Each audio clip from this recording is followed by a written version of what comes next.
नमस्कार, मैं हूँ विकास सुखीजा, आप देख रहे हैं अब तक टाइम्स। आज हम आपके लिए एक ऐसी खबर लेके आए हैं, जिसका ताल्लुक सीधा-सीधा हमारे करनाल की जिला बार एसोसिएशन के चुनावों से है। क्योंकि मामला बहुत गर्म है, चुनाव अपने चरम सीमा पर पहुँचा हुआ है और मैं आज जिससे बात करवाने के लिए आपको अपने साथ लेके आया हूँ, वो हैं करनाल जिला के प्रेज़िडेंट कंवरपाल कंवरप्रीत सिंह। एडवोकेट हैं और उनसे हम विशेष बातचीत करने के लिए पहुँचे हैं और उनसे हम जानना चाहते हैं कि उनका जो कार्यकाल था, उसमें उनको कितनी सफलता मिली? जो वादे किए थे, वो पूरे कर पाए हैं या नहीं कर पाए हैं? या अब अगला जो चुनाव है, उसमें इन्होंने दोबारा अपनी ताल ठोकी है और उस पे क्या इन तीखे सवालों के साथ हम बातचीत करने पहुँचे हैं कंवरप्रीत सिंह जी के पास। और सबसे पहले मैं एडवोकेट कंवरप्रीत सिंह जी, आपका स्वागत करता हूं अपने चैनल्स पे। मैं भी आपके चैनल के माध्यम से आपका बहुत-बहुत धन्यवाद करता हूँ कि आज आपने अपने टाइम में से मेरे को एक टाइम दिया। तो मैं यही कहना चाहूँगा कि अब हमारा यहाँ पर जो चुनाव हैं 2020 के, जो कि दिसंबर 2021 तक होने हैं, तो उसके अंदर हमारी जो पास्ट का जो रिकॉर्ड है, वो हमारे सारे जो हमारे भाई हैं, वकील भाई हैं, उन्होंने बहुत मुझे सहयोग दिया। मेरा जो पिछला टेन्योर रहा, वो लगभग 1 साल का टेन्योर था। उसके बाद हमारे यहाँ इलेक्शन डिक्लेयर हुए गए थे शुरू के मार्च 4-5 को। हमारे आरओ साहब डिक्लेयर हो गए, श्री जगमाल सिंह जटान जी। हमारे 5 4 आरओ भी बने, एआरओ भी बने। बहुत अच्छे क्वालिटी के, जिनका आप कह सकते हो बेदाग किस्म के लोग हैं। सारी बार ने मिलकर उनका प्रतिनिधित्व किया। और उसके बाद लगभग आपको जैसे पता ही है, जी। भई कोरोना काल आ गया, जो कि अब भी देखा जाए तो थोड़ा तो काफ़ी फ़र्क पड़ गया है, लेकिन फिर भी मेरा यही मानना है कि मेरा जो पिछला टेन्योर था, वो एक तरीके से हमने जो वादे अपने किए थे, सबसे बड़ा वादा मैंने किया था कि हमारा जो सब होगा, अकाउंट होगा, बिल्कुल ट्रांसपेरेंट होगा। जी कंवरप्रीत जी, मैं आपकी बात करना चाहता हूँ सबसे पहले कि आपका जो पहला टर्नओवर रहा है और आपने दोबारा से ताल ठोकी है, दोबारा से आप मैदान में उतर चुके हैं। तो आपको क्या लगता है कि जो आपका पहला टर्नओवर था, उसमें आपने जौन-जौन से वकील भाइयों से आपने वादे किए थे, तो उसमें से कितने वादे हैं जो पूरे हो चुके हैं? देखिए, सबसे बड़ी जो चीज़ थी, हमारा जो आज का मुद्दा भी वही है और मैं इसी मुद्दे पर दोबारा चुनाव में लड़ रहा हूँ और ये मुद्दा है हमारे चैम्बर्स का, न्यू चैम्बर्स का। जी। देखिए, हमारे जितने भी सीएम रहे और हमारे माननीय मुख्यमंत्री श्री खट्टर साहब, मनोहर लाल खट्टर जी ने हमारा जितने चैम्बर्स की जगह थी 1 एकड़, उसकी सारी फ़ॉर्मेलिटीज़ कंप्लीट करवाकर अगस्त हमने 13 को उनका हमने समापन किया था। और उसके बाद उस फॉर्म जो भी हमारे ज़ोनिंग प्लान या जितने भी नक्शे थे, वो हमने सारा लगभग तैयार करवाकर 7 फरवरी 2020 में हमने अपना जगह का शिलान्यास भी किया था, जो कि हमारे माननीय डिस्ट्रिक्ट जज थे, उनके द्वारा हुआ था। वहाँ पर हमारे सारे एडवोकेट, युवा या सीनियर एडवोकेट सारे आए थे। तो लेकिन कुछ चीज़ें उसके बाद आचार संहिता लग गई। मैं कुछ थोड़ी-सी चीज़ें इसमें बताना चाहूँगा कि उस दौरान हमने इस चैम्बर्स के लिए लगभग सारी फ़ॉर्मेलिटीज़ 95% फ़ॉर्मेलिटीज़ कंप्लीट कर ली थी। जी। लेकिन क्या हुआ कि हमारे यहाँ क्या होता है, नक्शे हमने 4 नक्शे भी तैयार करा लिए थे। जी। जो नक्शे तैयार कराने के बाद उसमें हमको वो नक्शे सबमिट कराने होते हैं हुड्डा के अंदर। जी। जैसे आपको पता है, हुड्डा के अंदर जब नक्शे सबमिट हो जाते हैं, उसके बाद साथ-साथ हाई कोर्ट एक हमारी बिल्डिंग कमेटी बनी हुई है। जी। हाई कोर्ट बिल्डिंग कमेटी में वो नक्शे अप्रूव किए जाते हैं और वो प्रोसेस तभी जारी होता है जब हम सारा कुछ हमने अपने यहाँ पर कंप्लीट कर लिया था। और वो लगभग सारा प्रोसेस कंप्लीट ही था। अब यहाँ पर चुनाव डिक्लेयर हो गए उस टाइम मार्च के अंदर, तो वो हम नक्शे नहीं सबमिट करा पाए। लेकिन वो नक्शे कोई इतना लंबा चौड़ा प्रोसीजर नहीं है। मतलब अब जो बेसिक चीज़ें थी, ज़ोनिंग वगैरह, जो जगह का सारा पोजेशन अलॉटमेंट सब हो चुका है। हमारे पास सारा पोजेशन आ चुका है, हमारे हमने अपना शिलान्यास कर चुके हैं, भूमि पूजन करा चुके हैं। और इसके अंदर सबसे बड़ी बात ये है मैं जो आपको आपको बीच में टोकना चाहता हूँ।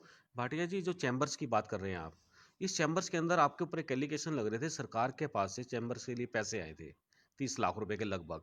वो पैसा कहाँ गया अभी तक? वो पैसा इस समय चुनाव के अंदर बहुत बड़ा मुद्दा बना हुआ है। उसके बारे में आप क्या बताना चाहते हैं? देखिए, पहले तो आपको मैं थोड़ा जानकारी देना चाहूँगा। जी।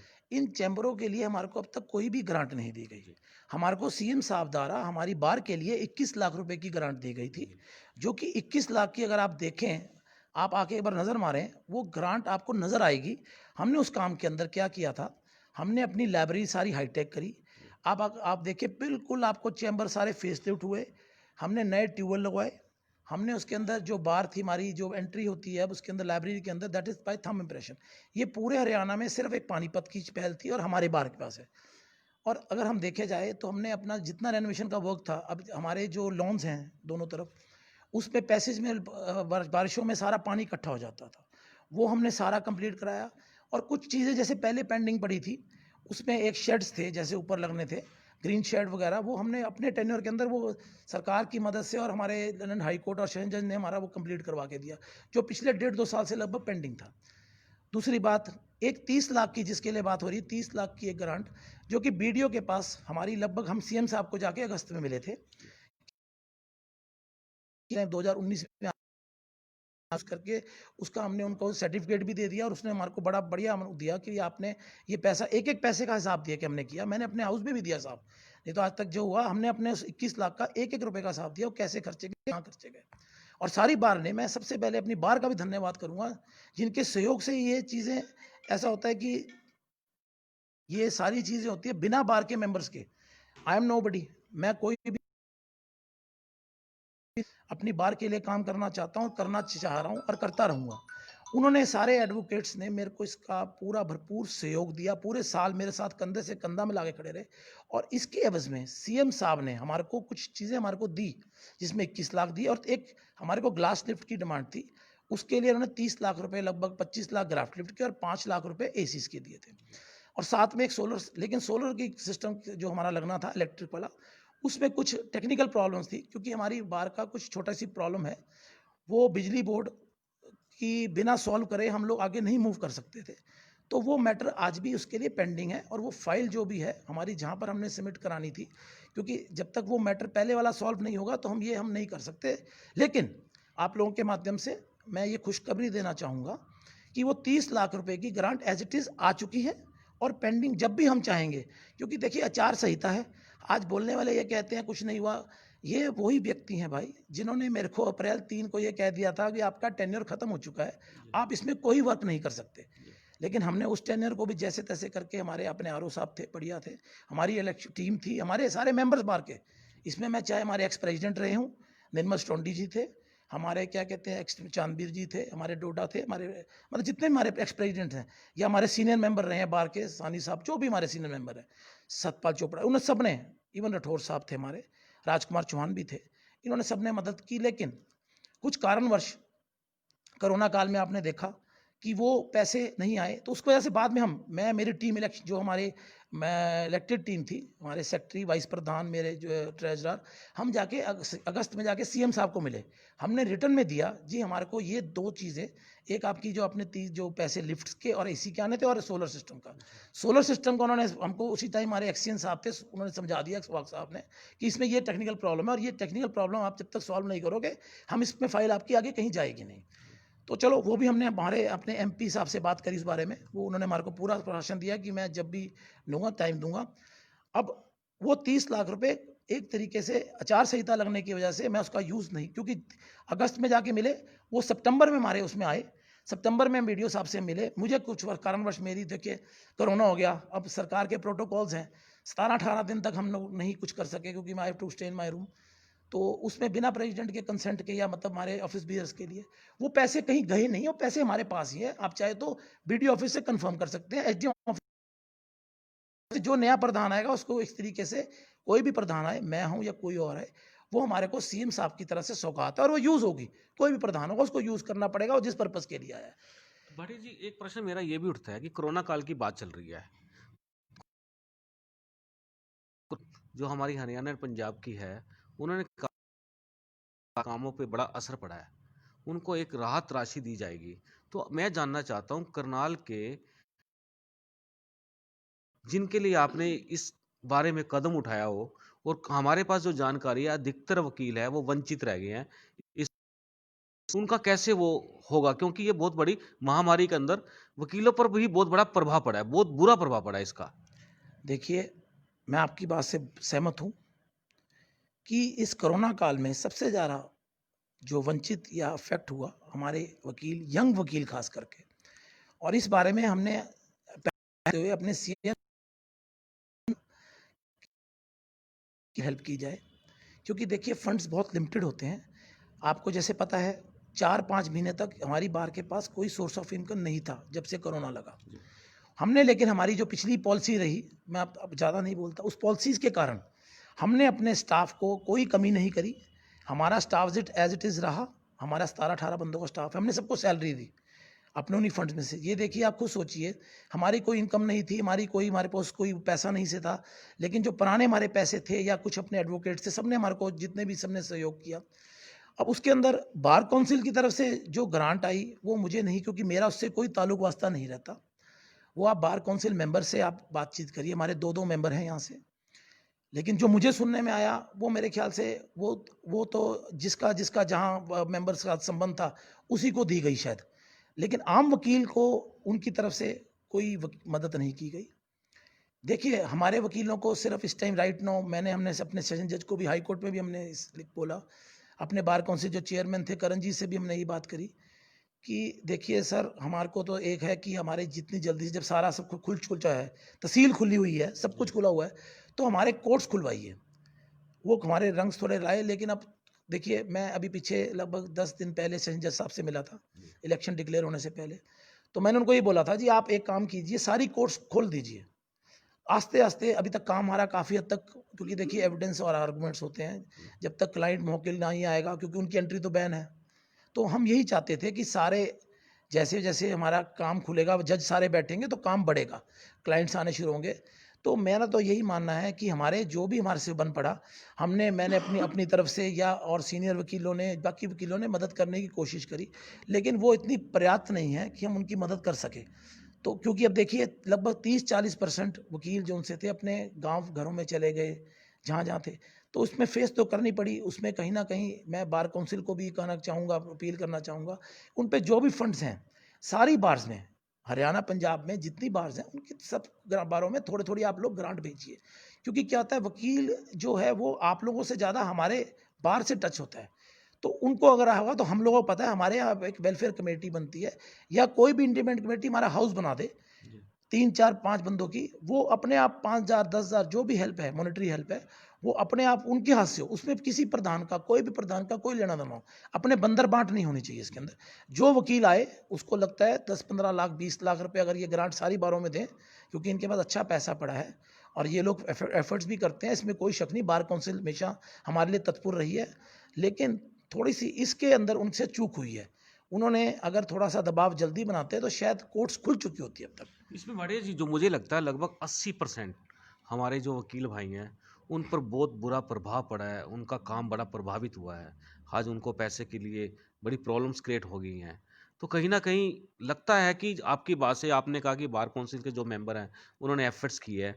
तो जिला जो यहाँ डिस्ट्रिक्ट बार के जो प्रेज़िडेंट थे, आप थे, तो आपकी तरफ से कितने एफर्ट्स हुए हैं या आपको सफलता नहीं मिली? क्या कारण रहा? देखिए, मैं यही कहना चाहूँगा कि हमने अपनी तरफ से जो कोशिश कर सकते थे, हमने अपनी टीम ने, हमारी इलेक्टेड टीम थी और आरओ साहब भी थे, एआरओस भी थे, उन्होंने अपनी तरफ से, क्योंकि देखिए जब तक कोरोना शुरू हुआ हमारा इलेक्शन डिक्लेयर हो चुका था। सबसे बड़ी हमारे साथ यही प्रॉब्लम आई, कुछ हमको यही बार-बार कहा गया कि आपका तो टर्म खत्म हो चुका है। लेकिन फिर भी मेरी सारे बार मेंबर्स ने, जितने भी मेरे जूनियर वकील, हमारे साथी वकील रहे हैं, सीनियर हो, जूनियर हो, सबने हमारे को तहे दिल से साथ दिया और ये कहा, प्रधान जी आप काम करिए, हम आपके साथ हैं। तो उस बात में हमने जितने अपने वकील थे जिनको बाकी मदद की ज़रूरत थी, कुछ ग्रुप्स के माध्यम से, उसमें हमारे ग्रुप्स बनाए गए, उनके हमने राशन में भी शुरू में मदद करी, कुछ फाइनेंशियली भी हेल्प करी। तो मैं यही कहना चाहूँगा, लेकिन आप देखिए, मैंने वही कहा कि फंड्स बहुत कम होते हैं हमारे बार के पास। अगर हमारे पास अपने सोर्स ऑफ इनकम ही बंद हो जाएँगे, तो हम उनकी मदद, सिर्फ एक तरीका होता है, या तो सरकार हमारे को मदद करे या बार काउंसिल मदद करे। तो वो हमने अपनी तरफ से पूरे भरपूर एफर्ट करे। इवन आप वेरीफाई भी कर सकते हैं डीसी साहब से, निशांत जी से। हमने अपना एक लेटर मिलकर अपना सीएम साहब को दिया था, जिसमें हमारी 2 बातें यही रखी गई थी कि हमारी बार्स जितनी भी हरियाणा की, मैंने करनाल बार के बारे में नहीं, हरियाणा की सारी बार्स को आपकी तरफ से लगभग 20-25 लाख 50 लाख रुपए की ग्रांट दी जानी चाहिए, क्योंकि ये दुःख की घड़ी है। मतलब देखिए, वकील जो-सा है वो बिल्कुल इस पे ही निर्भर है, उस पे कोई ऐसा सोर्स ऑफ इनकम भी नहीं है। तो मेरा मानना यही है कि हमारी तरफ से हमने पूरे प्रयास करे हैं, लेकिन देखिए फंड्स की अभाव होने से देखिए पैसे के बिना यहाँ पर कुछ भी नहीं हो सकता। वो हमारे पास ज़रूर कम थे, हम फिर भी अपनी तरफ से कोशिश करी, जो ज़्यादा नीडी थे उनकी हमने हेल्प भी करी। बाकी तो देखिए बार काउंसिल है, बार काउंसिल के पास ज़्यादा फंड्स हैं और वो अगर थोड़ा-सा और इसके अंदर करते तो मेरे ख़्याल से ये समस्या अगर नहीं होती थी ज़्यादा। इसमें भाटी जी एक बात और भी है जो प्रश्न उठ के सामने आ रहा है कि अभी भी हाई कोर्ट कोर्टों को पूरी तरह से खोलने के लिए तैयार नहीं है।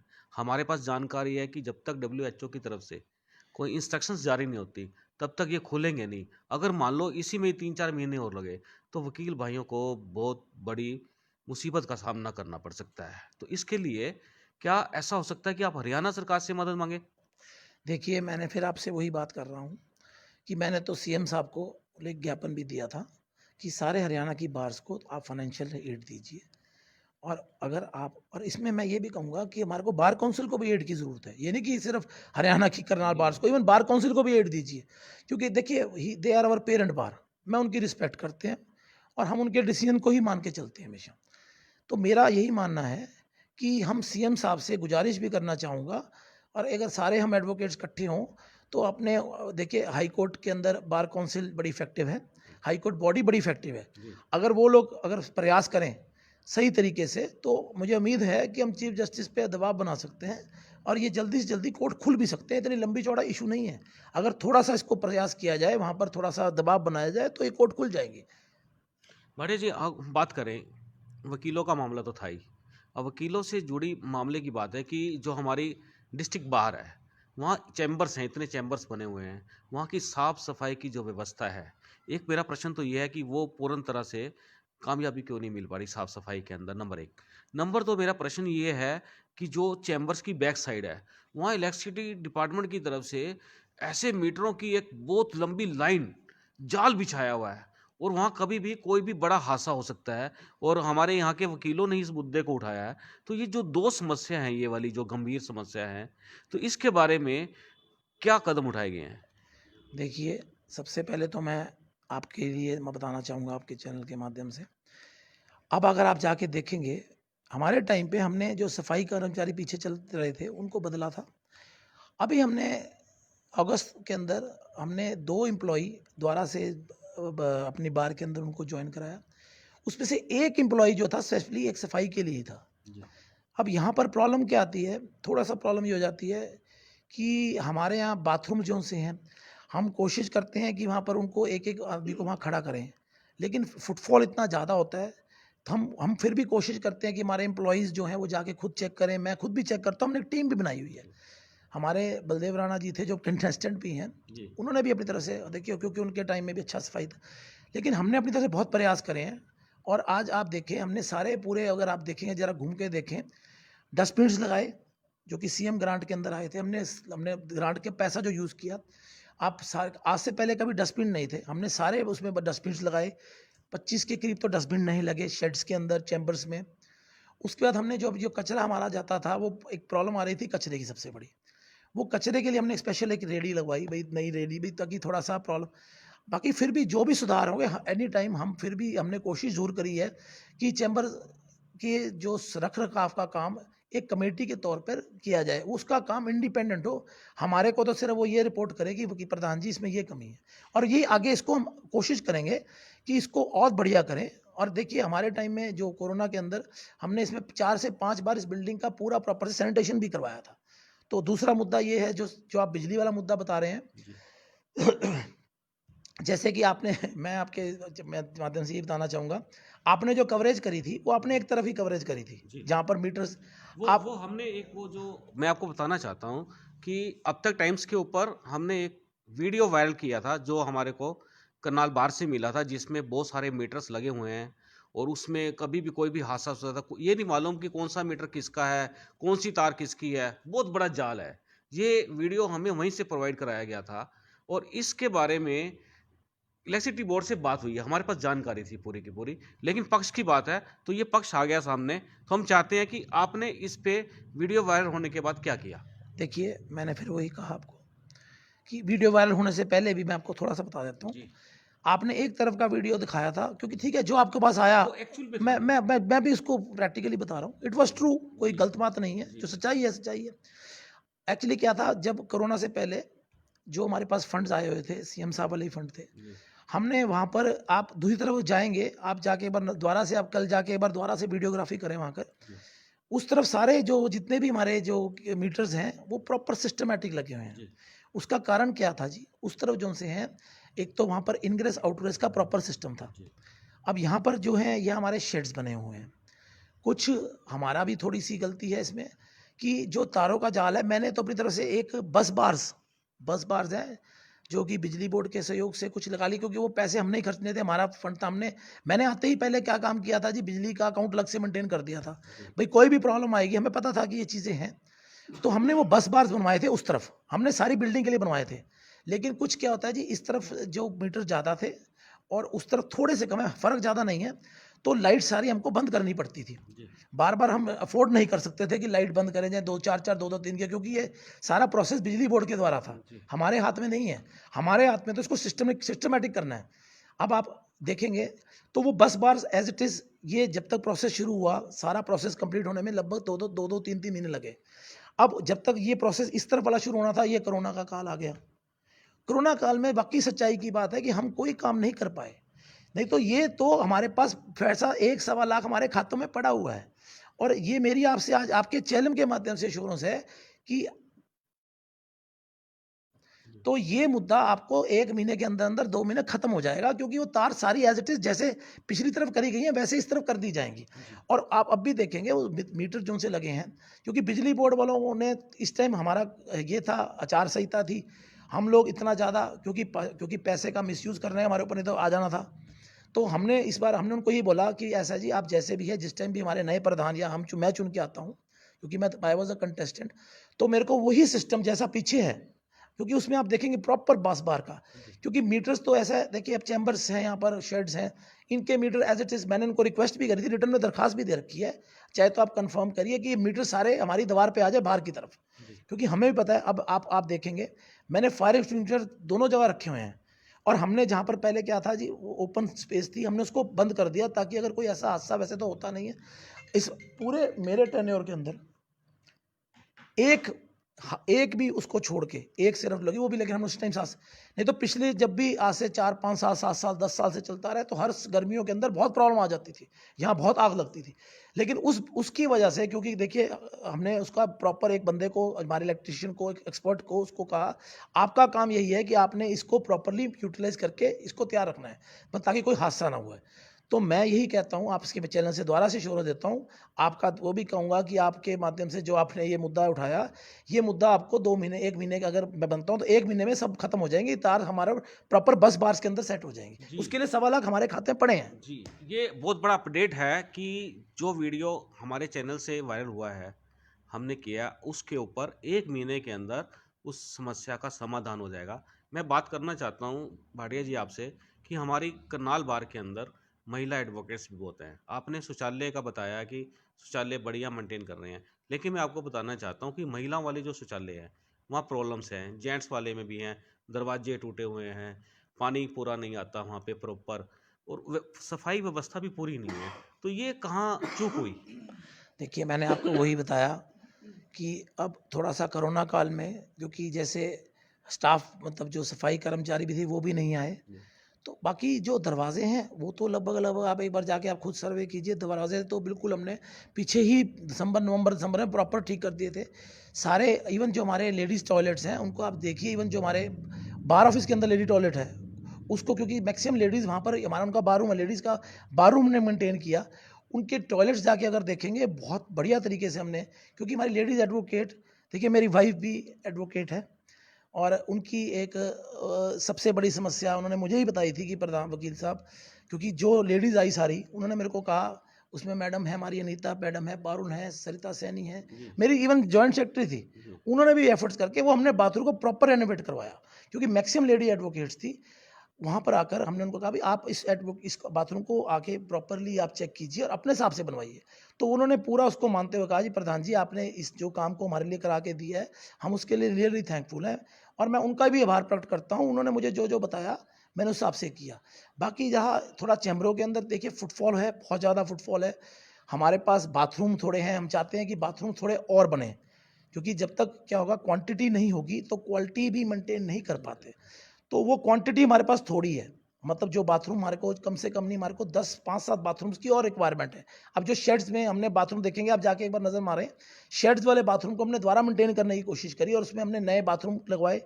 उनका जो हमारा एक चैम्बर्स था, मतलब एक उनका बाथरूम की डिमांड थी, वो पूरी करके उनको बाथरूम दिया अलग से। मतलब वकीलों को अलग से एक बाथरूम मेंटेन करके दिया ताकि उनको प्रॉब्लम ना आए, और मैं उनका आभार करता हूँ। देखिए मेरे टेन्योर के अंदर उन्होंने मुझे बहुत कोऑपरेट किया, वकीलों ने बहुत कोऑपरेट किया। उन्होंने, अगर उनको कोई प्रॉब्लम भी आई, 10 दिन 15 दिन लगे बाथरूम्स में जैसे बनने में लगे, उन्होंने कहा प्रधान जी आप काम करते रहो, हम आपके साथ हैं। बाकी तो ये सवाल आप अपने हमारे वकील भाइयों से करिए कि मैंने उनके कसौटी पे खरा उतरा हूँ कि नहीं उतरा। मेरी तरफ से तो यही रिक्वेस्ट है कि एक बार आप खुद जाके एक बार नज़र मारें वहाँ पर। प्रधान जी, मेरा एक सवाल और है, उसके बाद मैं आपसे जानना चाहूँगा कि अगर यदि आप प्रधान बनते हैं तो आप क्या कार्य करेंगे। मेरा सवाल ये है कि करनाल बार की कुछ महिला एडवोकेट्स हैं, उनकी काफ़ी बड़ी समस्याएं थी, वो एजिटेशंस पे भी उतरी हैं। उनके पर्सनल इशू थे, उनके ऊपर गलत तरह के टिप्पणीज की जा रही थी सोशल मीडिया पे। उनकी जो सामाजिक जीवन था, उसको कहीं न कहीं चोट मारने का प्रयास किया जा रहा था। तो वो उन वकीलों ने इस बार के चुनाव का बहिष्कार किया हुआ है अभी तक। वो इस बार किसी को वोट नहीं देने वाले, वो बेहद नाराज़ हैं और आपके कार्यकाल में वो आपसे ज़्यादा नाराज़ है। तो आपको क्या लगता है कि उनकी समस्याओं को समय पे क्यों नहीं उठाया गया? क्या रहा? देखिए मैं पहले तो ये बताना चाहूँगा, मेरे को जब उन्होंने कहा, जहाँ-जहाँ मुझे कहा, मैं उनके साथ गया, उनकी बात उठाई।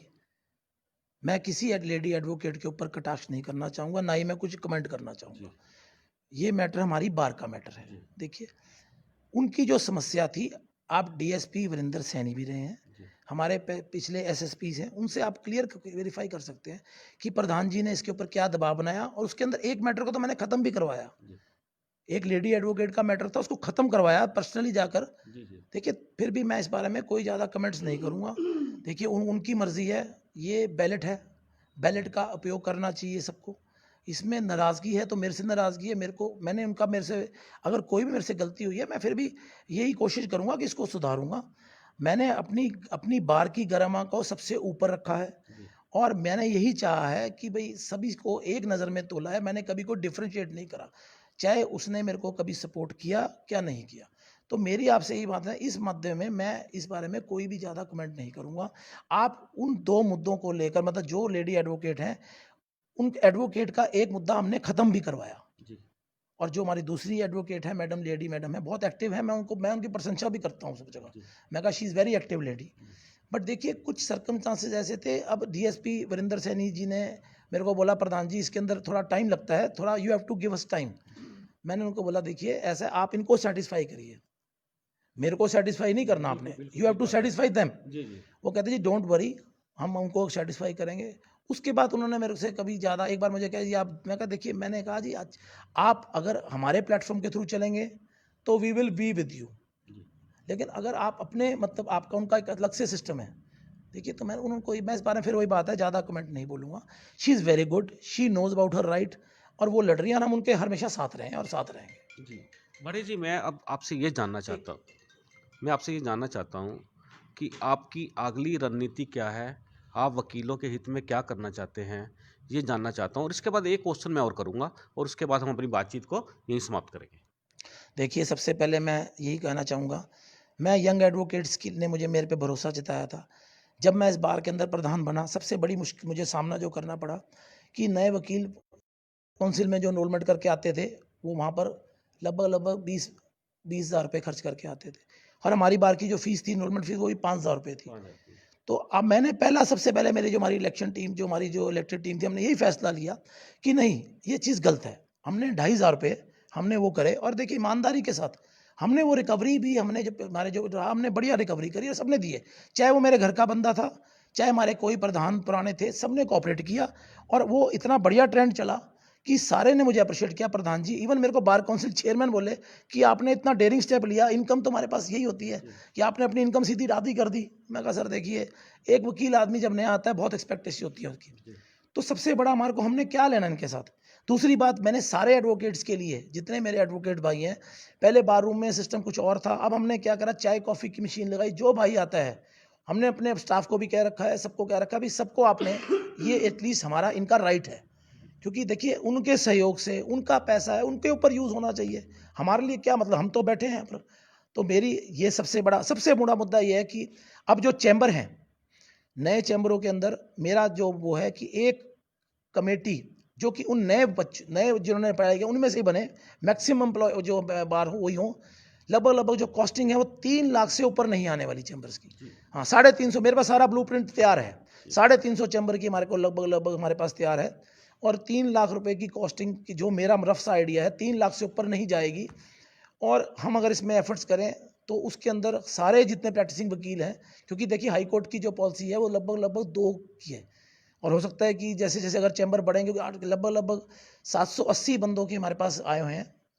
और आपको इसमें यह भी बताना चाहूँगा कि इन बच्चों का पैसा जो आज से पहले मतलब ऐसे सेविंग अकाउंट में था, हमने जो जितने भी हम मेरे टेन्योर में आए, मैंने उसके बाद भी लगभग उसकी 60 लाख रुपए की उसमें से एफडी करा दी, ताकि ये पैसा किसी तरीके से मिसयूज ना हो। और जो भी फंक्शन किए गए इस जमीन को लेकर, वो हमने जनरल अकाउंट में से किए। आज हमारे पास, आपको बताना चाहूँगा, 84 लाख रुपीज़ जिसमें पड़े हैं, 83 लाख समथिंग रुपीज़ उस खाते में पड़े हैं। मतलब आप ये देखिए कि वो बच्चों का पैसा, ताकि कल को आईटेक्ट है या कोई भी जो पुराना हमने कोई भी लीगली कार्रवाई करनी है, वो हम 4-5 लाख रुपए में कर सकते हैं। मतलब बच्चों के पैसे हैं, वो एज इट इज पड़े हैं, मतलब उसके अंदर एक भी रुपए की उसमें हेर फेर नहीं है। तो मैं यही चाहता हूँ, सबसे बड़ा मेरा इस बार यही टारगेट है। देखिए मैं इलेक्शन भी इसी मुद्दे पर लड़ रहा हूँ कि बच्चों के लिए, जो बच्चे हैं या नए आए हैं जिन्होंने चैम्बर अप्लाई कर, सबके पास सिटिंग अरेंजमेंट होना चाहिए। मतलब उनको चैम्बर्स मिले, अच्छे मिले, सस्ते मिले, और जेन्युइन वकील को मिले। तो मेरा आपके चैनल से यही है कि मेरे सारे भाइयों को कि ये अपील भी करता हूँ कि ईमानदार की छवि मेरी रही है, और मैं बार का कभी भी हमेशा हितैषी रहा हूँ। बार के पैसे का कभी मिसयूज ना होऊंगा, ना करने दूंगा किसी को। और मेरे पे जितना मर्जी दबाव आ जाए, चाहे बार काउंसिल ने पीछे एक हमारे को एक लेटर भेज दिया था, यहाँ से ही एक गया था कि भाई चैम्बर कमेटी बार काउंसिल बनाए, तो शायद आपको पता होगा।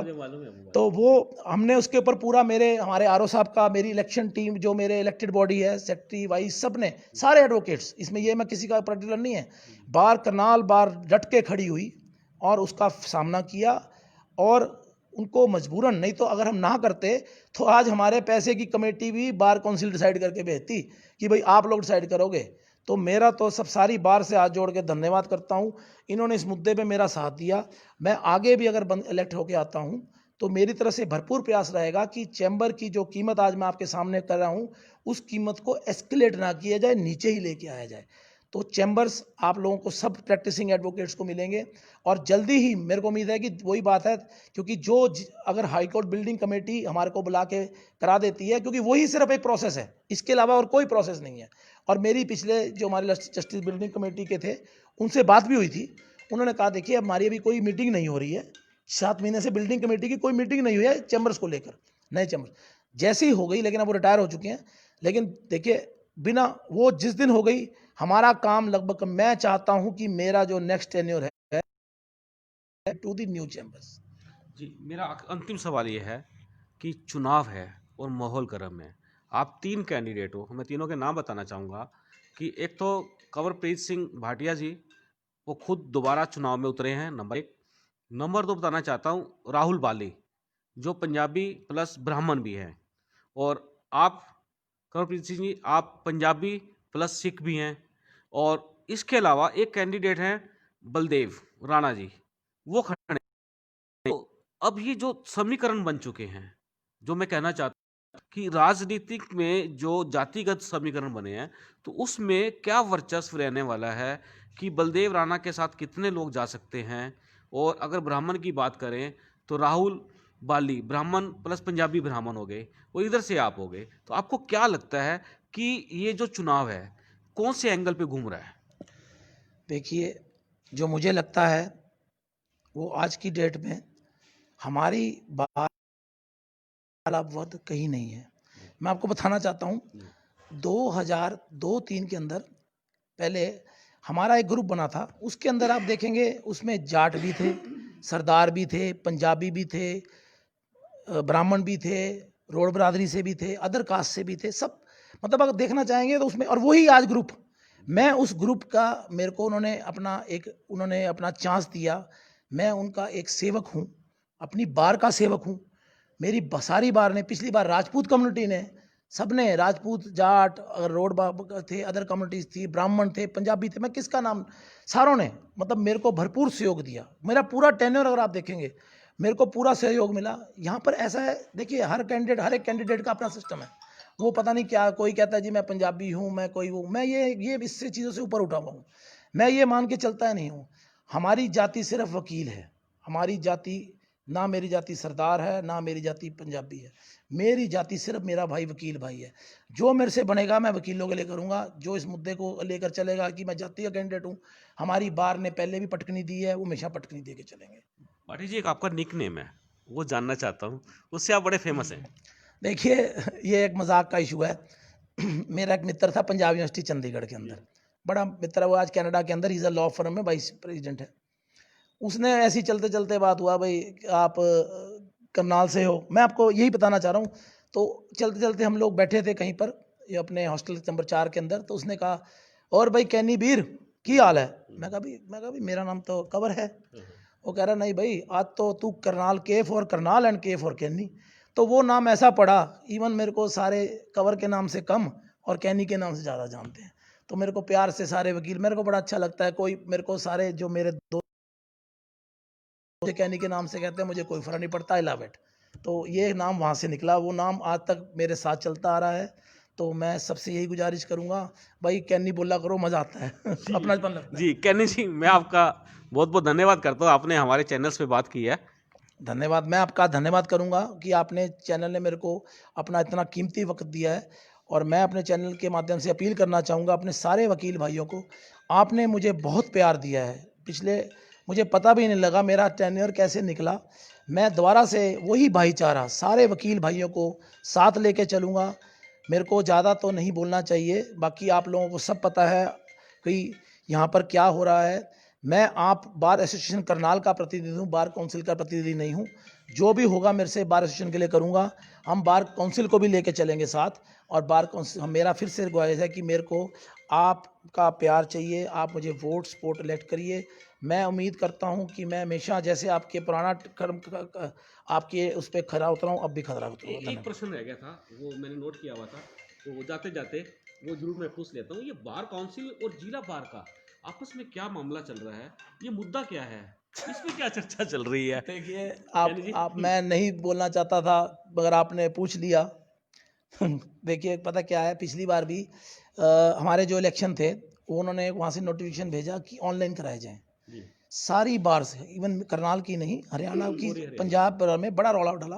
जी हम लोग सारे प्रेसिडेंट वहाँ के चेयरमैन से सबसे मिले, भाई देखिए ऑनलाइन इलेक्शन का कोई फ़ायदा नहीं है, क्योंकि ऑनलाइन इलेक्शन ट्रांसपेरेंट नहीं है। जी क्योंकि जब एक, देखिए वो कहते हैं जी 22,000 वकीलों ने कहा ऑनलाइन इलेक्शन करा दो।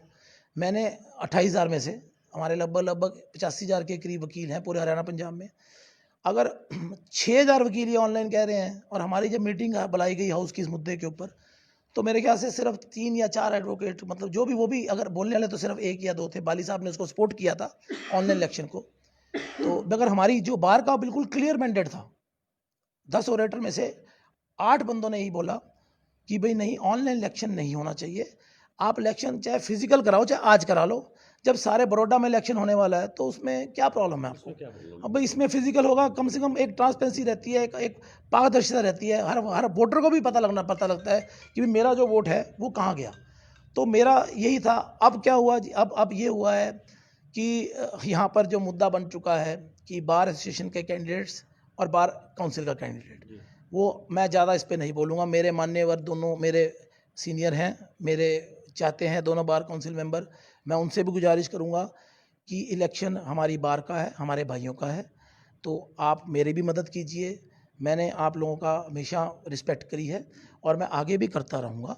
मैं इस बारे में और नहीं बतूँगा। जी धन्यवाद आपका जी बहुत। धन्यवाद कैनी जी का मैं धन्यवाद करता हूँ। लेकिन एक बात तो बड़ी साफ हो गई है कि मैं अपने दर्शकों से जो बात कर रहा हूँ कि कहीं न कहीं मामला बड़ा गज़ब का है। क्योंकि जो ये चुनाव हो रहा है, इसमें सर-धड़ की बाजी के साथ-साथ एक कैंडिडेट ऐसा भी है जो पूरा का पूरा खेल खराब करने में लगा हुआ है और इस कैंडिडेट पर कई एलिगेशंस भी लगे हुए हैं। लेकिन उसके बावजूद भी वो मैदान में उतरा जिससे पूरा खेल बिगड़ गया। आइए देखते हैं कि आने वाले समय में जो ये चुनाव होने वाले हैं 6 तारीख को, उसमें किसके सिर पर सेहरा बनता है। आप देख रहे हैं अब तक टाइम्स की खास रिपोर्ट। मैं हूँ विकास सुखीजा अपने साथी श्री बत्रा कृष्ण भारद्वाज के साथ। नमस्कार, जय हिंद, जय भारत।